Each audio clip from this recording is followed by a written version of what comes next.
अस्सलाम वालेकुम। माशाल्लाह से आज जो बिनते फातिमा ओल्ड होम की माएँ हैं ना, वो इस जो इन नशेमन इकबाल फ़ेज़ 2 का जहाँ पे ये ओल्ड होम है, उनकी पार्क में जो है वो आज बहुत ही प्यारा जो मेला सजा है और इनको इनवाइट किया गया है फरहंदा आपा की तरफ से।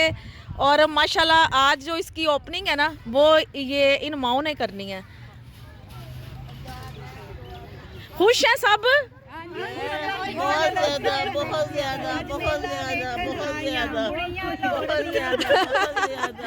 मौसम भी बड़ा अच्छा और सब बहुत ज्यादा खुश हैं। सारी कुड़ियां आई आज हैं। जी खुशी का माहौल ही है ना। हाँ हाँ, मौसम भी अच्छा है मौसम और भी अच्छा है। ये बात सारी चीजें फौजा को मेरी बेटी जरूर इंशाल्लाह ताला जरूर जरूर। लेकिन मजा बहुत। नवीदा बाजी खुद के पकड़ना।